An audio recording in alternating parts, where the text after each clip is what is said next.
Look at the current situation, where we are force-feeding detainees who are being held on a hunger strike. I'm willing to cut the young lady who interrupted me some slack, because it's worth being passionate about. Is this who we are? Is that something our founders foresaw? Is that the America we want to leave our children? Our sense of justice is stronger than that. President Obama made those remarks in May, and that exact statement from President Obama has now been quoted in a ruling from a federal judge. The judge has stated in her ruling that President Obama may be lamenting the fact that we are force-feeding people at Guantanamo, but President Obama alone, not the courts, but the president alone, has the power to end that practice if it should be ended. Is that true? Joining us now is Rosa Brooks. She's a professor at Georgetown Law. She's a senior fellow at the New America Foundation. She's a former counselor to the Undersecretary for Defense at the Pentagon. Professor Brooks, thanks very much for being here tonight. It's nice to see you, Rosa. Good to see you, Rachel. Judge Kessler says there is an individual who does have the authority to address this issue in describing President Obama. Do you think that she is right in that?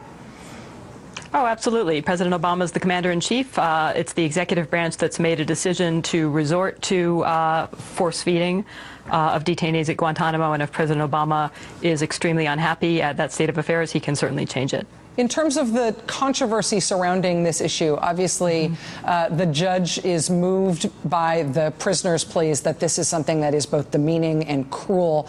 Is there legal clarity on the issue of whether or not this is the appropriate policy, whether or not this is something that doctors legally can do and something that prisons ought to do?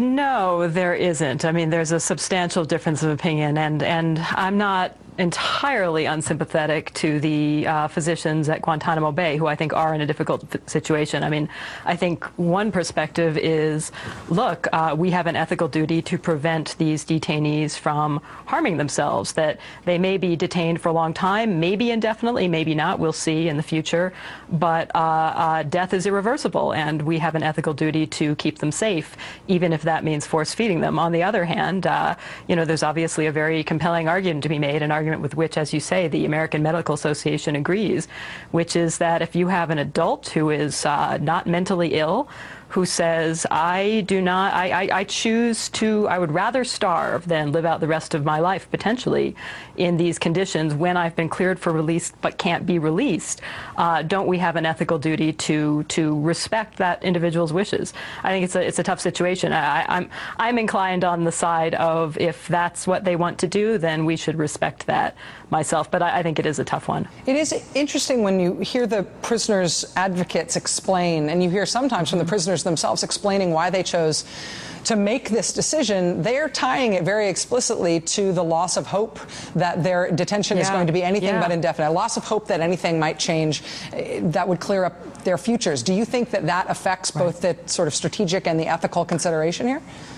I think it does. I mean, I think that the argument for keeping someone alive against their will is obviously strongest when you can make an argument that that person is not of sound mind or body, you know, that they're untreated mental illness or something like that, and that things are going to get better for them. But these people are saying, look, I've been here for 11 years in some cases, and every indication, and this is one of the things that Judge Kessler commented on, every indication could be that I could be in this little cell for the rest of my life, even though the United States says I'm not dangerous, in some cases that I'm innocent and I could be released.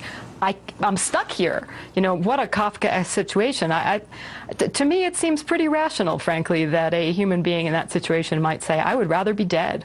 Or take the most extreme possibility of protesting that I could in order to dramatize my plight. And you know, I was physically there during the president's speech, the speech that Judge Kessler quoted. In fact, I was sitting directly in front of Medea Benjamin, the heckler who he referred to when he talked about the young lady who interrupted him, and I tried to sort of slither down in my seat. But I was there, and I saw him, and I think he clearly, on the one hand, he's clearly wrestling with this morally. It's weighing heavily on his conscience. But I had the same reaction when I heard those words as Judge Kessler, which was, wow, Mr. President, if that bothers you, you can do something about it. You can, with a stroke of a pen, you can end that. And of course, there is the broader issue, the broader framework which this all fits, and what was a major centerpiece of that speech, which is the idea of closing Guantanamo, something that the president has been very clear that he wants to do. He has not been able to pull it off because Congress has blocked him. What we've got from the new initiative to try to close the prison right now is that the president said he wanted to appoint 2 new senior envoys to get the prison closed, one from the State Department, one from the Pentagon. The State Department's got their envoy. It's a very high profile, very capable guy who's very experienced, who's already gone down there and been to the prison on his second day that he was in office as the new envoy. Pentagon hasn't gotten around to appointing their envoy yet. Is there, I mean, you worked at the Pentagon, is there resistance in terms of the relationship between the political side and the military side on this? No, I don't think so. I think that everybody in the executive branch wants Guantanamo closed. I think it's hard to find somebody who will take this job, frankly. It's a thankless job with minimal likelihood of success. And I should add, to be fair to President Obama, there is one other political actor in this country that can easily change this if they feel like it, and that's Congress. You know, that the legislation that Judge Kessler referred to that deprived federal courts of jurisdiction to adjudicate these issues was passed in 2006 by the U.S. Congress. Right. You know, if Congress wants to let courts adjudicate those conditions issues, they certainly could. And the legislation that makes it not impossible, but extraordinarily hard for the president to release even those into the United States, potentially, those detainees who have been found to present no danger, that's also Congress. You know, this is a travesty that is very much of our own making in this country, and it's costing us a tremendous amount in terms of international legitimacy, and arguably it's creating a lot more anti-American sentiment and a greater risk of terrorist attacks, frankly, than if we took the risk of releasing in a monitored way many of these detainees. Rosa Brooks, professor of law at Georgetown and a columnist for Foreign Policy magazine. Rosa, thanks very much for being here tonight. Appreciate it. Thanks, Rachel. Great to be here. We'll be right back.